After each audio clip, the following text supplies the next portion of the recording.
जय हिंद। मैं आकाश मैसने मिश्रा इसमें आप सबका स्वागत करता हूँ। फ्रेंड्स, मुझे 2-3 मैसेज आए कि सर हमें आंसर राइटिंग चालू करना है यूपीएससी के लिए, एमपीएससी के लिए, है ना। अभी एमपीएससी ने, महाराष्ट्र पब्लिक सर्विस कमीशन ने अभी अपना जो पैटर्न है एग्जाम को वो चेंज कर दिया है।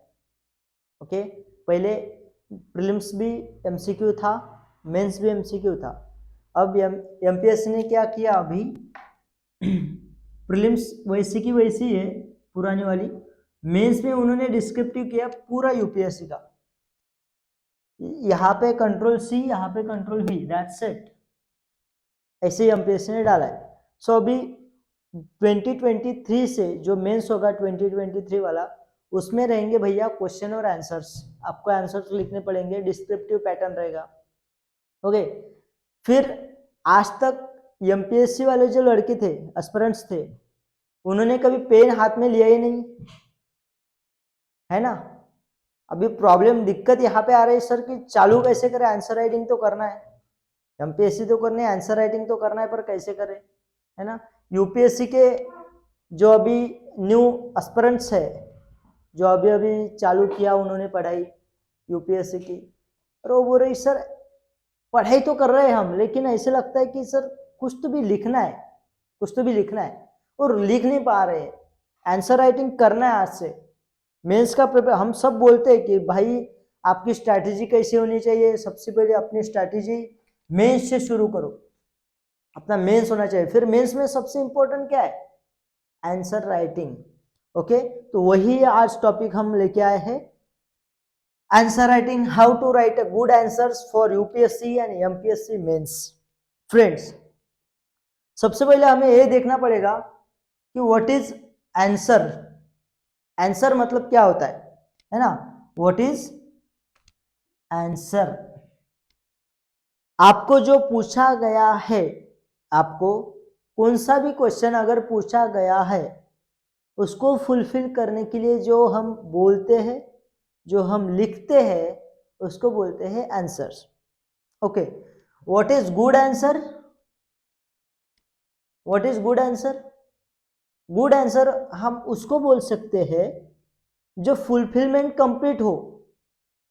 फुलफिलमेंट कंप्लीट हो। अगर मैंने पूछा कि सर आपका नाम क्या है, आपने बोला सर मेरा नाम आकाश है, ओके, तो क्या हुआ, मेरा क्वेश्चन फुलफिल हो गया, पूरा डिमांड मेरी कंप्लीट हो गई भाई। मेरी डिमांड थी कि बस मैं आपका नाम जानना चाहता था, मेरा, आपने क्या किया, मेरी डिमांड कंप्लीट की, पर कैसे की, जो मैंने पूछा वही। This is the good answer. जो पूछा वही लिखा तो हो गया गुड आंसर, है ना। तो गुड, और को उसके बाद सर मेरा नाम आकाश है, मैं टीचिंग करता हूं, एक्सपांड कर दिया। क्या क्या मैंने थोड़ा ऑर्नामेंटाइजेशन किया उसका आंसर का, तो वो हो गया गुड आंसर। ठीक है। सो उसके सबसे पहले हमने देखा कि what is answer, what is good answer, ऐसे ही बता दिया।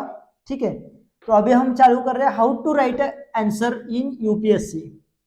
ठीक है, इसके लिए हम छोटा सा एक एग्जांपल लेते हैं हिस्ट्री का, और एक सिचुएशन है हमारे मॉडर्न इंडिया में 1857, रिवॉल्ट ऑफ 1857। ओके, सो मराठी में उसको बोलते हैं 1857चा उठाव, है ना। 1857चा उठाव म्हणजे काय आहे बाबा, काय की त्या उठावात तो असं म्हणतात की स्वातंत्र्याचा पहिली चळवळ स्वातंत्र्यासाठी झालेली, तयार झालेली, तो उठाव म्हणजे 1857चा उठाव, the revolt at 1857, revolt of 1857. This is the best example of how to write good answer. Okay, अब हमने ये देख लिया कि अगर फिर मैं क्या पूछूंगा, मुझे यहाँ पे क्वेश्चन तैयार करना है, मैं पूछूंगा भैया right the consequences of 1857 revolt.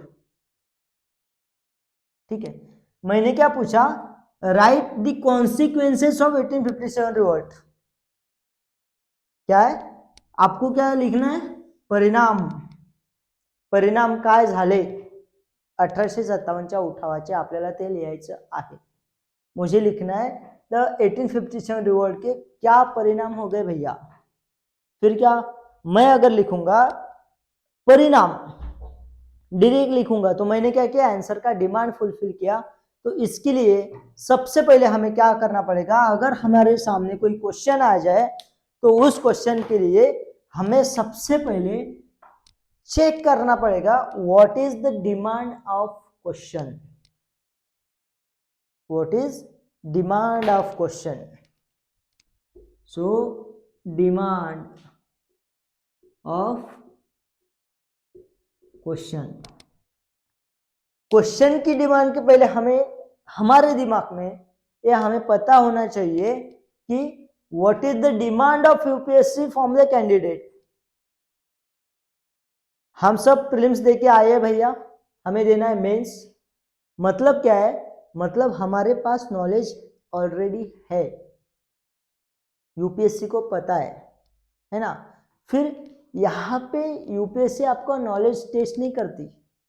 अगर नॉलेज टेस्ट करना है तो क्या करेगी यूपीएससी, सबसे हार्ड क्वेश्चन पूछेगी.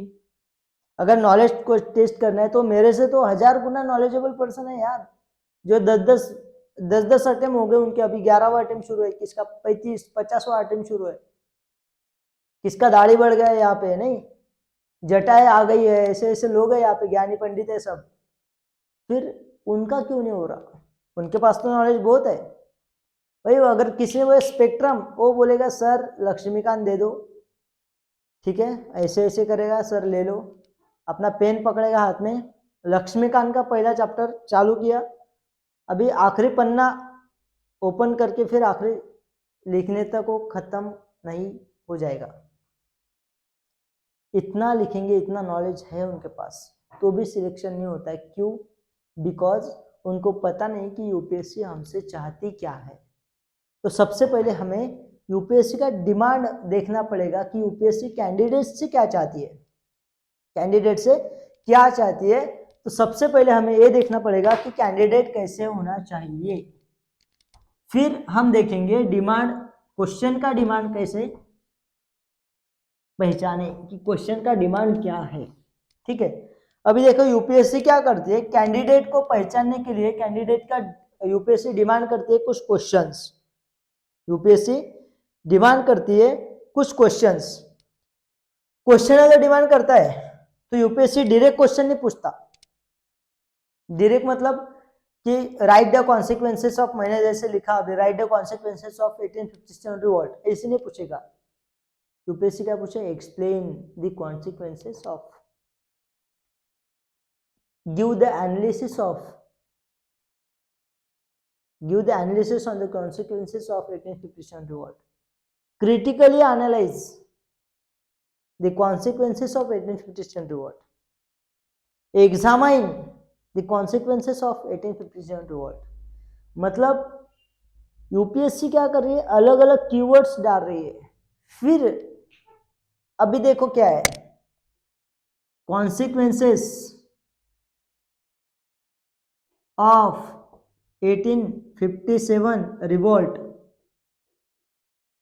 ओके, ये क्या हो गया,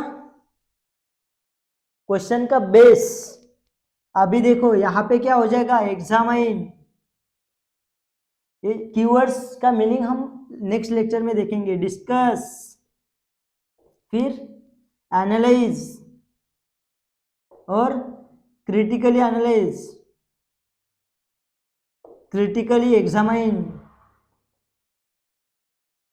और एंड सो ऑन.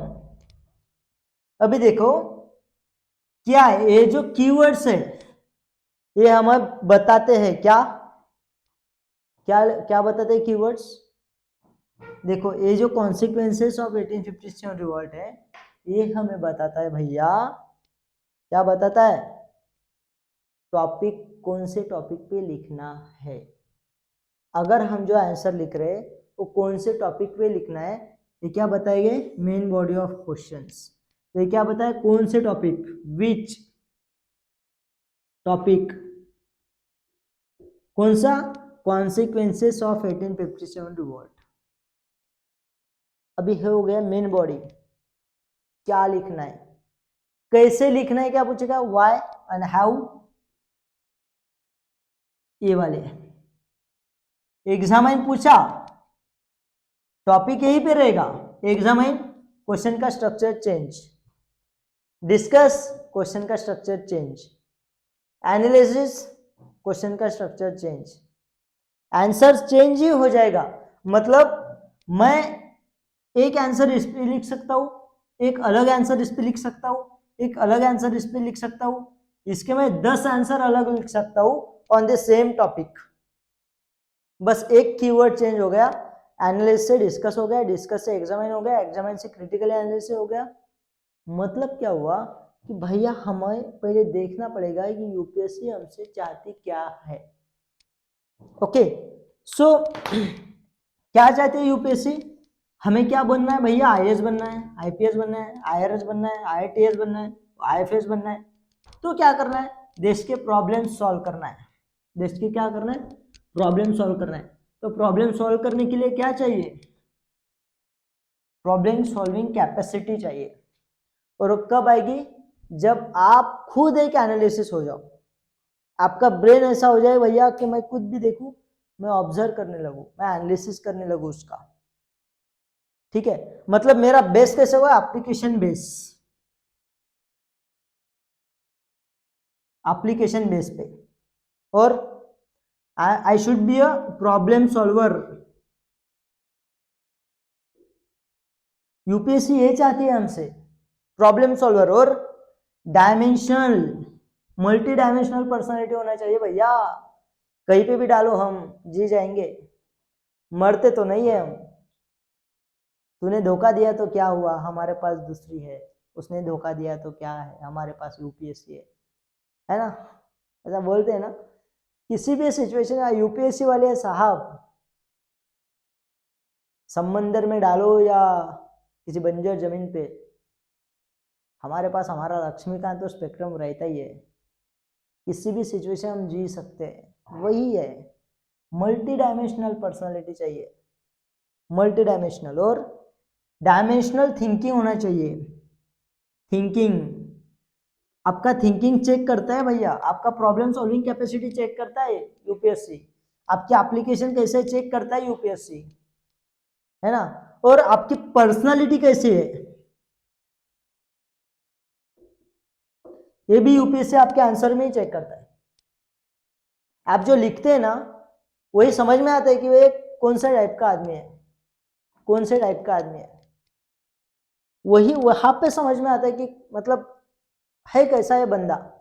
देखा तो नहीं, लेकिन इसका आंसर, इसका कॉपी में चेक कर रहा हूँ, लेकिन बंदा है कैसे मैं अभी समझ सकता हूँ। क्यों, क्योंकि मैंने आपका आंसर पढ़ा है। आपका जो थिंकिंग है वो आपके हैंड राइटिंग में उतरता है भैया, है ना। और जो रिटर्न में पढ़ता हूँ तो आपकी पर्सनैलिटी, आपकी थिंकिंग अपने आप मुझे पता चलती है। So know the demand of UPSC from the candidate. Okay, फिर अभी हो गया अपना आंसर राइटिंग। चलो अभी हमने क्या देखा, यूपीएससी हमसे चाहती क्या है। फिर हम देखेंगे अभी आंसर लिखना कैसे होता है, अच्छा आंसर कैसे लिखना होता है। ठीक है, तो गुड आंसर, देखो गुड आंसर और बैड आंसर ऐसे कुछ रहता ही नहीं है। गुड आंसर मतलब गुड आंसर रहता है, और बैड आंसर जो रहता है वो आंसर ही नहीं रहता। सो गुड आंसर और बैड आंसर में ऐसे कुछ नहीं है। तो हम ठीक है लिखेंगे गुड आंसर मतलब क्या है। सबसे पहली बात, यूपीएससी में हमें टू द पॉइंट खेलना पड़ेगा, टू द पॉइंट। अगर मैंने पूछा examine the consequences of 1857 revolt, ठीक है, तो मैं क्या लिखूंगा, मैं क्या लिखूंगा भाई, हमारे कॉलेज में हम क्या लिखते थे, 9th में 10th में हम क्या लिखते थे, पहले भर भर के 1857 का रिवॉल्ट लिखेंगे भैया, भर भर के 1857 रिवॉल्ट। फिर हमारे पास है 10 मार्क 150 वर्ड, 150 वर्ड्स में हम क्या लिखेंगे, 100 शब्द तो हमारे यहाँ पे गए कि 1857 का रिवॉल्ट क्या है, जो पूछा ही नहीं है। पूछा क्या है, कॉन्सिक्वेंसेस, जो चेक करने वाला है उनको पता है 1857 रिवॉल्ट क्या है, उसने बस पूछा है कि उसके परिणाम बताओ, तो परिणाम ही बताना है, परिणाम ही बताना है, फालतू का लिखना ही नहीं है। यूपीएससी में फालतू का लिखना ही नहीं है, जो पूछा वही रिलीवेंट लिखो, रिलीवेंट लिखो। 1857 revolt, this is not keyword. अभी देखो क्या है, हमें क्या पहचानना पड़ेगा, कीवर्ड, हिडन कीवर्ड रहता है, हिडन डायमेंशनल, हिडन डायमेंशन, ठीक है। यहां पे देखो दो कीवर्ड है, एक है एग्जामाइन फर्स्ट, दूसरा क्या है, कॉन्सिक्वेंसेस ऑफ 1857 रिवॉल्ट सेकंड। मतलब हम जब देखेंगे एग्जामाइन मतलब क्या होता है, एग्जामाइन में क्वेश्चन आंसर कैसे लिखा जाता है, एग्जामाइन में मतलब क्या करना क्या पड़ता है, एनालिसिस में क्या करना पड़ता है, जब हम देखेंगे तब तो और डिटेल से देखेंगे। मतलब यहाँ पे ये होगा कि 1857 रिवॉल्ट का जो कॉन्सिक्वेंसेस है मैं उसको एग्जामाइन करूंगा। ओके, 1857 रिवॉल्ट को करूंगा क्या, नहीं, रिवॉल्ट का मेरा कुछ लेन देन नहीं है, मेरा लेन देन सिर्फ एक ही बात से है, कॉन्सिक्वेंसेस के परिणाम। मंगल पांडे का कुछ भी हो जाए, वो अंग्रेज कुछ भी करे, मुझे लेन देन नहीं है, मुझे एक ही बात से लेन देन है, परिणाम ऑफ 1857 रिवॉल्ट फर्स्ट, ठीक है। Know the keyword, know the keyword, ठीक है। फिर उसके बाद अब हम जब राइटिंग का प्रैक्टिस करते हैं तो हम आमतौर पर क्या करते हैं, सादा एक ब्लैंक पेज लेते हैं, उस पर लिखते हैं, नहीं तो नोटबुक लेते हैं लाइन लाइन वाला, उस पर लिखते हैं। आज से वो बंद करो, आज से वो बंद करो। मैं अगर पॉसिबल हुआ तो डिस्क्रिप्शन में उसका पीडीएफ भी दे दूंगा। अपने ऐसे पेजेस आते हैं यूपीएससी के, ऐसे इस पे लिखो, इस पे लिखो, इसका आपको पता चलेगा कि आपके एक पेज में कितने शब्द आ रहे हैं, क्योंकि हमें लिखना है 150 वर्ड में, हमें लिखना है 250 वर्ड्स में, और हम लिखते ही जा रहे हैं, लिखते ही जा रहे हैं, लिखते जा रहे हैं, है ना। तो प्रॉब्लम वहां पे हो रहा है भैया। तो इस शीट्स पे लिखो, ये वाला शीट्स पे, ओके। सो नेक्स्ट, अभी हो गया है हमारा। फिर हमें क्या करना है, ब्रेनस्टॉर्मिंग करना है, ब्रेनस्टॉर्मिंग की सर 1857 रिवॉल्ट हुआ है, ठीक है। ब्रेनस्टॉर्मिंग करना है, कॉन्सिक्वेंसेस क्या क्या होंगे, मल्टी डायमेंशनल होना चाहिए, मल्टी डायमेंशनल। मल्टी डायमेंशन कहाँ पे होगा, बॉडी में होगा। तो तीन पार्ट हो गए आंसर के, आंसर के तीन पार्ट हो गए। पहला पार्ट क्या हो गया, introduction of the answer, first part. अब ये देखो answer intro, introduction, first part. Intro में क्या लिखेंगे, लिख सकते हैं हम sir 1857 revolt was the first, ऐसा ऐसा ये हुआ, फलाना फलाना हुआ, बस विशेष खत्म।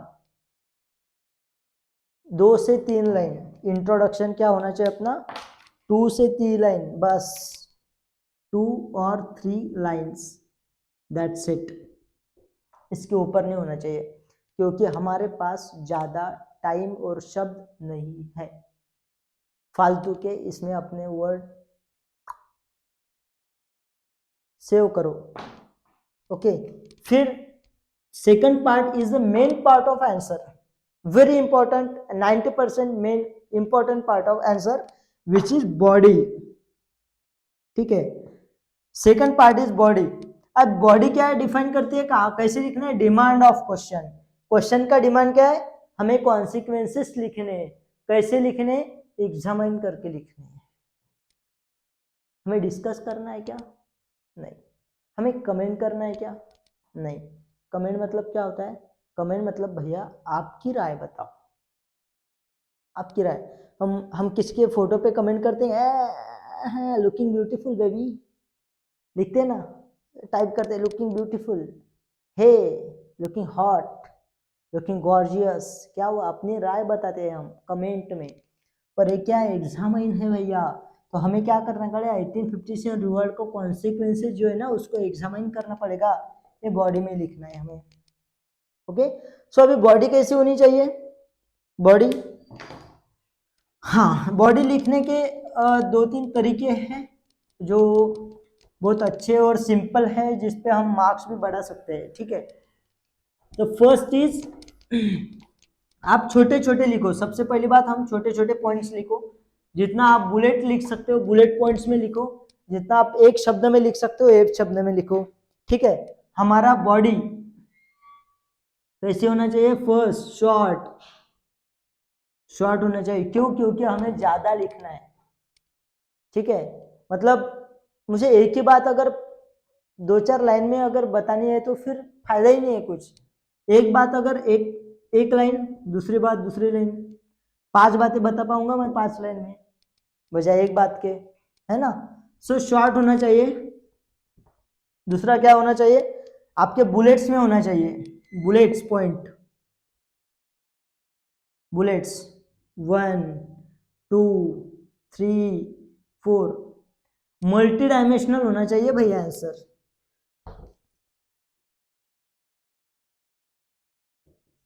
Multi dimensional. अभी मल्टी डायमेंशनल मतलब क्या हो गया भैया? आपके पास GS1 GS2 GS3 GS4 है, अपने polity, economy, environment, art and culture, geography पढ़ी है। ठीक है। थिंक अबाउट, हमें क्या करना है? कॉन्सिक्वेंसेस देखे, फिर कॉन्सिक्वेंसेस परिणाम कौन से हो सकते हैं भैया? इकोनॉमिक कॉन्सिक्वेंसेस हो सकते हैं, यस। पॉलिटिकल परिणाम हो सकते हैं, यस। ज्योग्राफी हो सकते हैं क्या? सोचेंगे, अगर हो सकते हैं तो लिखेंगे। फिर हमें लिखेंगे द कॉन्सिक्वेंसेस ऑफ 1857 रिवॉल्ट। ठीक है। लिखने के बाद ए पार्ट ज्योग्राफिकल कॉन्सिक्वेंसेस, उसमें सब हेडिंग, सब बुलेट 1, उसमें भी कुछ है तो 1.1। मतलब क्या है? जब हम आंसर लिखेंगे तो जो चेक करने वाला है ना, उसका दिमाग का दही नहीं होना चाहिए। उसको लगना चाहिए भाई एकदम सिंपल है, मुझे समझ रहा है, वो 1 मार्क ज्यादा देगा क्योंकि उसके दिमाग उसका शॉर्ट नहीं हो रहा। अगर आप पूरा लिखते जा रहे हो, उसको समझ में नहीं आ रहा क्या, उसको ढूंढना पड़ रहा है एक एक कहाँ पे, तो बस आप आउट ऑफ यूपीएससी है। ठीक है। उसके बाद जब हम किसी इंपॉर्टेंट, मतलब ज्योग्राफिकल है, कोई पॉलिटिकल है, मतलब रेवेन्यू का कुछ सिस्टम हुआ वहां पे, है ना, तो हम उसको क्या करें? अंडरलाइन करेंगे। अगर कोई सेंटेंस, अगर कोई वर्ड इंपॉर्टेंट है, उसके अंदर, उसके नीचे अंडरलाइन करो, उसको हाईलाइट होना चाहिए। अरे ये पॉइंट मैं ढूंढ रहा था, यही पॉइंट था जिसको मैं ढूंढ रहा था, उसको लगना चाहिए। ठीक है। बुलेट्स में लिखो। ठीक है। मल्टी डायमेंशनल, ठीक है, हमने लिखा ज्योग्राफिकल कॉन्सिक्वेंसेस। फिर हम लिखेंगे बी, पॉलिटिकल कॉन्सिक्वेंसेस, उसमें 1 2 3 4। ठीक है। फिर हम लिखेंगे सी, इकोनॉमिकल कॉन्सिक्वेंसेस क्या हो गए, उसमें 1 फर्स्ट कॉन्सिक्वेंसेस इकोनॉमिक, दूसरा, तीसरा, चौथा, पांचवा। ठीक है। बुलेट्स में लिख सकते हैं। और क्या है तीसरा? हम डायग्राम बना सकते हैं भैया, डायग्राम, यस सर, डायग्राम बना सकते हैं, मैप बना सकते हैं, डायग्राम्स, मैप, पाई चार्ट और ट्री डायग्राम। इससे क्या होता है? इससे आपके वर्ड बचेंगे। आप आगे जो लिखेंगे आपका 150 में पूरा आंसर मल्टी डायमेंशनल, ज्यादा इंफॉर्मेशन जाएगी, वो उसको अच्छा लगेगा, भाई क्या लिखा है बंदे ने, ऐसा लगना चाहिए, है ना। तो वही होना चाहिए। फ्लोर चार्ट लिखो, डायनामिक मल्टी डायमेंशनल आंसर लिखो। फिर आ गया अपना last part of the answer is conclusion. Conclusion is way forward. अध्यक्ष का भाषण, अध्यक्ष महोदय जब भाषण करते हैं ना तो आखिरी का होता है, दिस इज द भाषण ऑफ अध्यक्ष महोदय। Way forward, way forward should be positive. Okay, way forward should be positive. आपको पॉजिटिव ही होना चाहिए। आंसर कैसे ही लिखो, आपका पॉजिटिव होना चाहिए कि भैया अगर ऐसे होता तो ऐसे होता, ये हुआ बहुत अच्छा हुआ, इससे पहले हमें भारत के लिए पहले स्वतंत्र की मूवमेंट चालू हो गई, फिर हमारे मन में भी जाओगे कि भारत स्वतंत्र होना चाहिए, इंडिया स्वतंत्र होना चाहिए, फिर हम जागे, हमने उठा, फिर हम लाठी कुड़ाली हम अपना लेके चले गए। पॉजिटिव लिखो। ठीक है। Way forward should be positive. अब देखो कुछ बातें बतानी है। सर हमारे सेंटेंस कैसे होने चाहिए? शॉर्ट होने चाहिए। सर हमारा हैंडराइटिंग अच्छा नहीं है। ओके, अच्छा नहीं है, ठीक है, पर विजिबल होना चाहिए, विजिबल। आप बोलेंगे सर मैं डॉक्टर हूँ और मैं पेशेंट को जैसे देता हूँ वैसे ही चिट्ठी मैं मेरे आंसर में लिखूंगा, तो आपका वो पेशेंट बन जाएगा जो आपके आंसर कॉपी चेक करेगा। नहीं तो फिर आपको ऐसे मार्क देगा कि आप खुद पेशेंट बन जाओगे, है ना। So answer, your language, your handwriting should be visible.